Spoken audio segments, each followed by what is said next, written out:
Boa noite. Vamos agora ouvir Branca Gameiro Neves com a sua intervenção intitulada Criatividade, Tecnologia e Imaginação para a Cidade do Futuro. Esta intervenção irá durar 20 minutos. Obrigado. Então, muito boa noite. É esta noite das ideias. De facto, a minha ideia é de falar de diversas ideias que poderei abordar em torno das tais três palavras, criatividade, tecnologia e imaginação, que escolhi para o título desta apresentação relacionadas com a cidade do futuro. Ou com a cidade, ou cidades que queremos, ou onde gostaríamos de viver no futuro. Mas no futuro mais próximo ou no futuro mais longínquo? É que as cidades levam tempo a transformar-se porque são sistemas complexos. Consoante a localização e a especificação geográfica, fatores culturais, económicos e políticos, são muitos os aspectos que condicionam ou condicionaram o nascimento e o crescimento das urbes que se foram expandindo consoante os sonhos e a imaginação dos seus habitantes.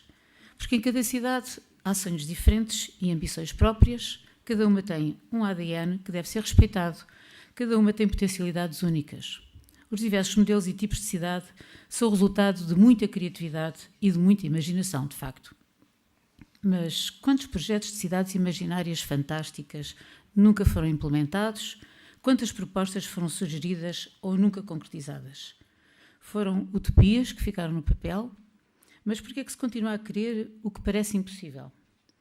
Sejam realistas, exijam o impossível, foi uma das muitas frases que apareceram nas paredes de Sorbonne, relembrando o maio de 68, cujo mote Imaginação ao Poder nos inspira esta noite. Será o impossível uma utopia? Então para que serve a utopia? A utopia é um destino ou é uma direção?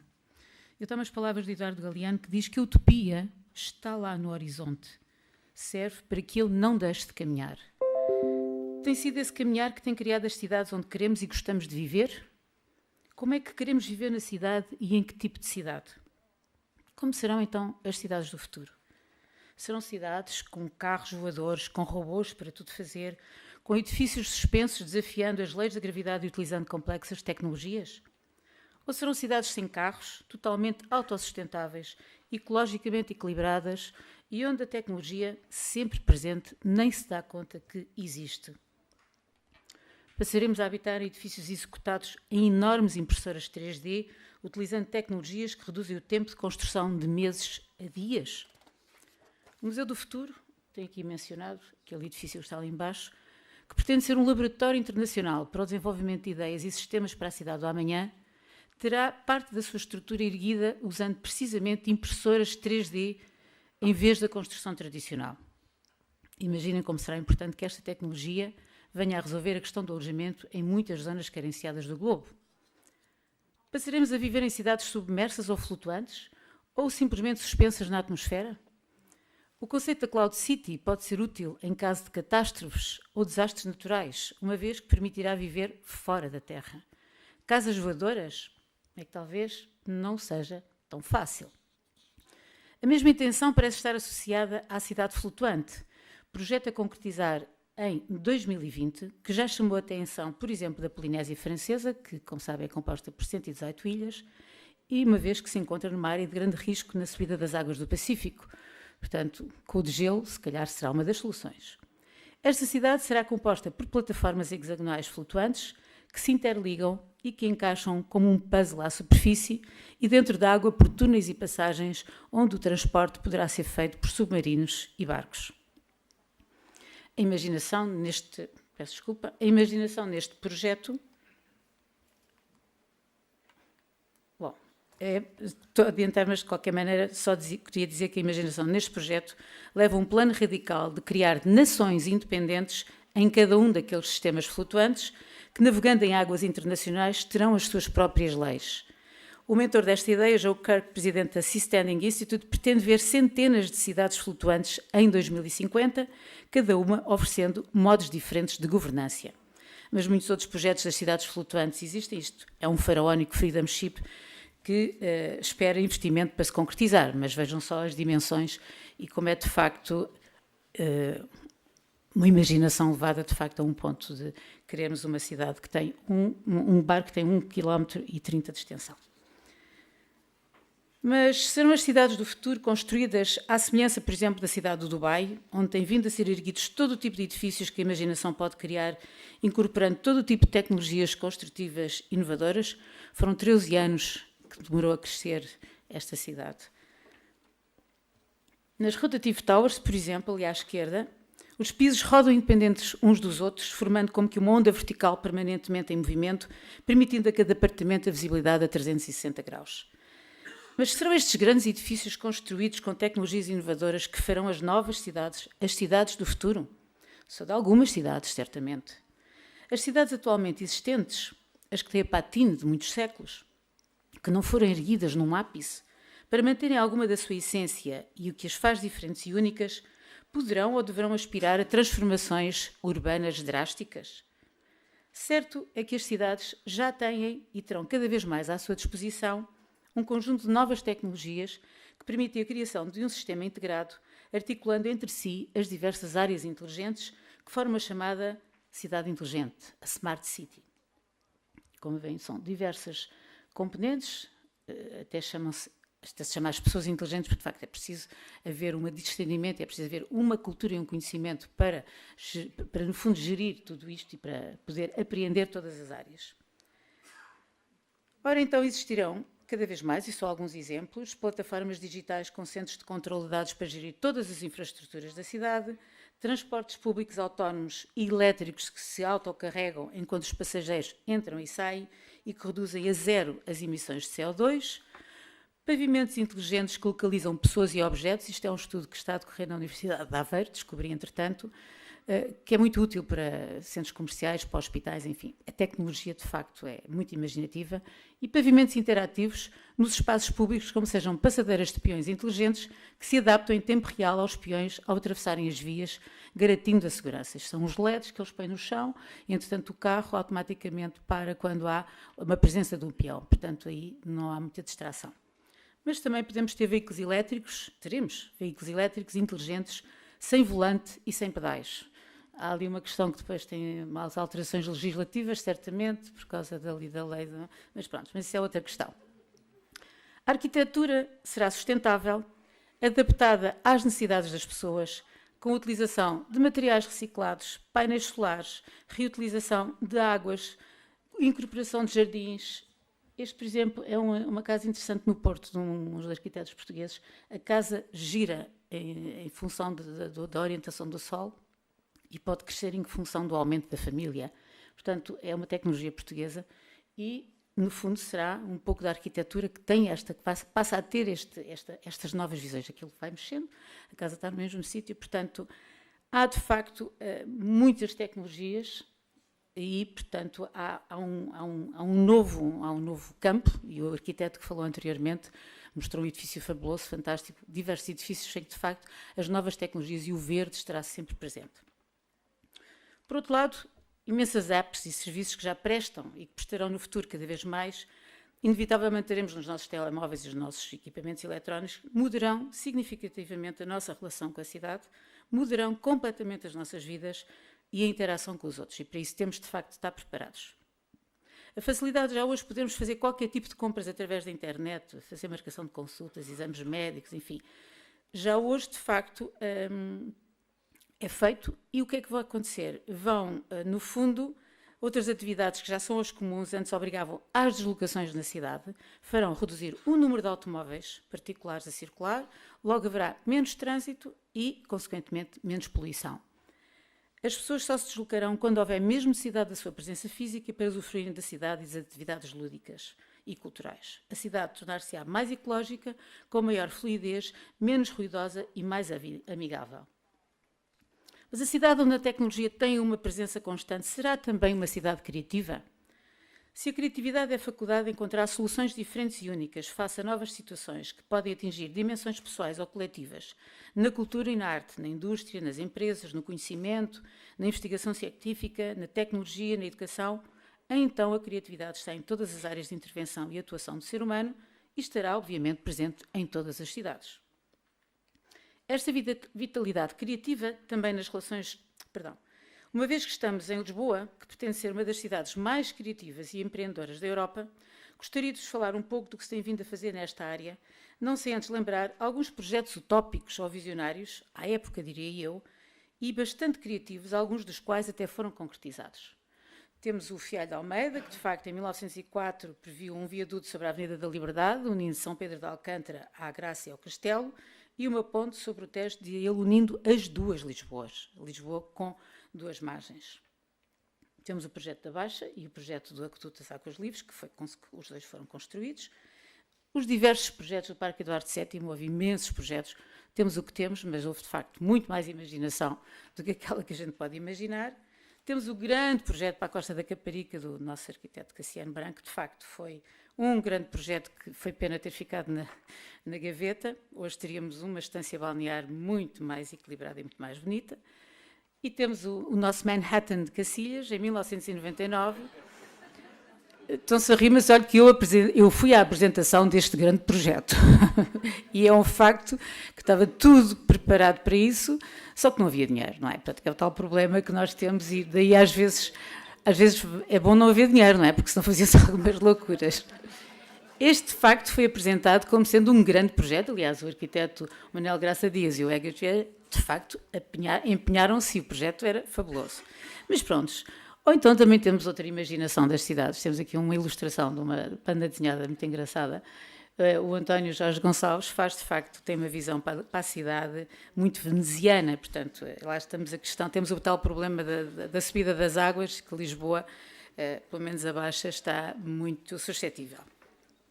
Bom, mas regressemos então a Lisboa e, como eu dizia, Lisboa tem uma visão e uma estratégia para a dinamização da economia criativa. E por isso definiram-se 3 áreas que têm a ver precisamente com as atividades com as criativas: os serviços criativos, que inclui a arquitetura, publicidade e design, as indústrias culturais, o cinema, o vídeo, a música, enfim, reproduções, gravações, e as atividades artísticas e culturais, que têm a ver com os espaços, com os museus, com os arquivos, enfim, dança, teatro, enfim. Há, de facto, em Lisboa, um grande potencial criativo. E, para nos dar um conhecimento global de todo esse sistema empreendedor de inovação e criatividade, foi definida uma rede, uma network, não só neste setor, mas todo o universo de incubadoras, aceleradores de empresa, espaços de coworking, Fab Labs, investidores, hubs criativos e até residências de apoio a empreendedores, sistema que presentemente chamamos Made of Lisboa. Esta Made of Lisboa é uma plataforma onde tudo o que tem a ver com a criatividade, de facto, está ali condensado e, portanto, é muito fácil de aceder. A área metropolitana de Lisboa é a região mais criativa de Portugal, com cerca de 30% do emprego criativo, acima até de Barcelona e de Madrid, e 36% das empresas criativas nacionais, 45% do volume de negócios criativo gerado com cerca de 38.300 postos de trabalho em quase 22.000 empresas neste setor. O trabalho desenvolvido a partir de 2012 pela Câmara Municipal de Lisboa até foi reconhecido pelo Comitê Europeu das Regiões, que em 2015 atribuiu a Lisboa o prémio da Cidade Empreendedora do Ano, Cidade Europeia Empreendedora do Ano. Mas a atratividade de Lisboa não é só a hospitalidade dos portugueses, o clima, a gastronomia, a animação dos espaços públicos, a sua cultura e os inúmeros eventos criativos, mas o facto de Lisboa ser uma cidade onde os chamados 3 T's, no fundo, segundo Richard Florida, que é o guru da economia criativa, definiu como sendo uma cidade com talento, tolerância e tecnologia.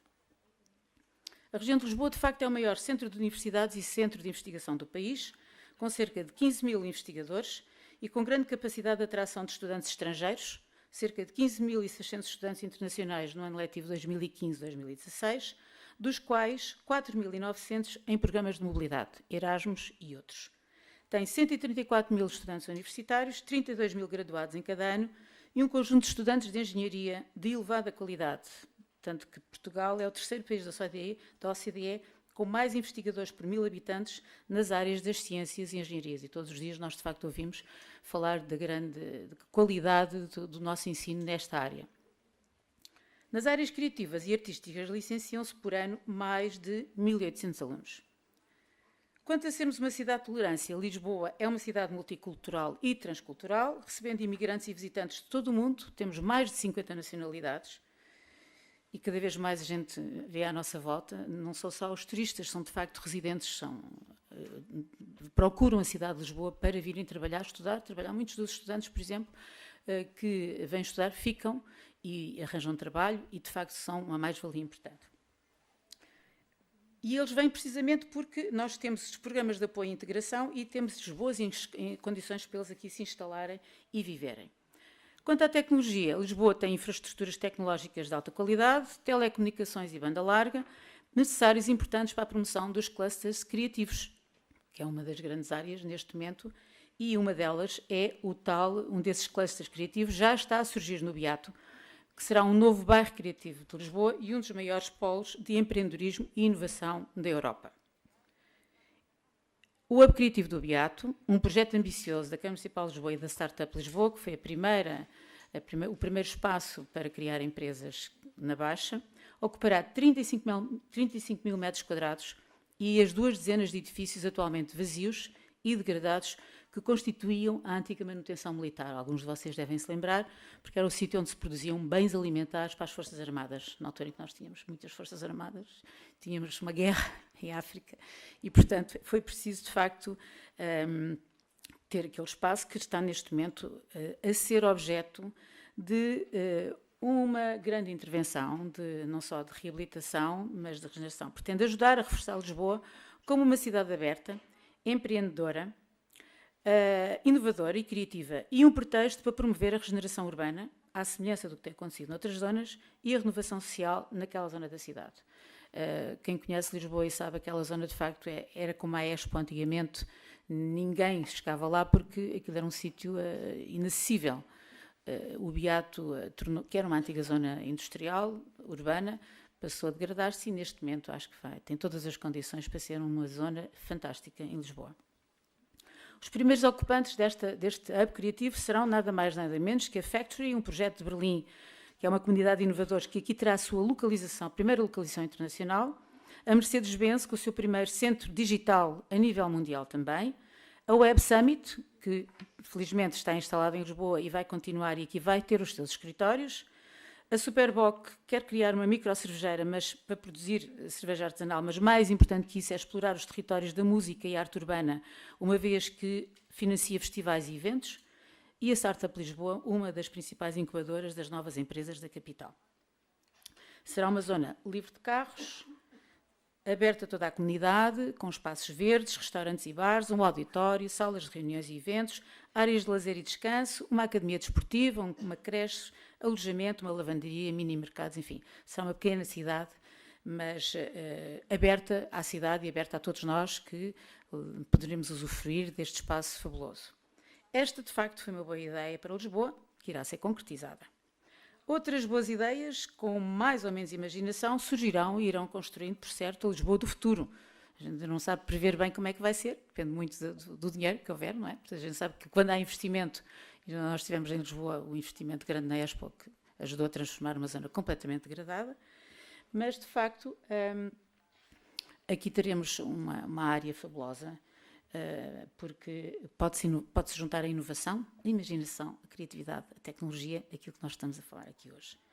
De facto, e eu termino com uma frase do Albert Einstein que diz que a lógica pode levar-nos de A para B, mas a imaginação levar-nos-á a todo lado.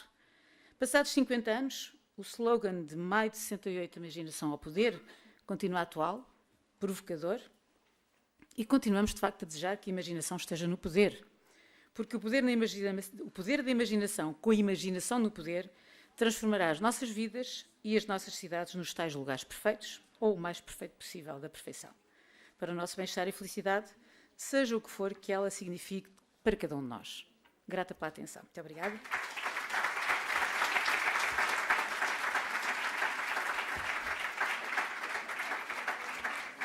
Muito obrigada à tradução. Espero não ter falado muito depressa. Para fazer perguntas ou trocar ideias com os conferencistas, pode dirigir-se ao espaço Fórum junto ao secretariado. Pour poser vos questions et échanger avec les conférenciers, rendez-vous à l'espace Forum à côté du secrétariat.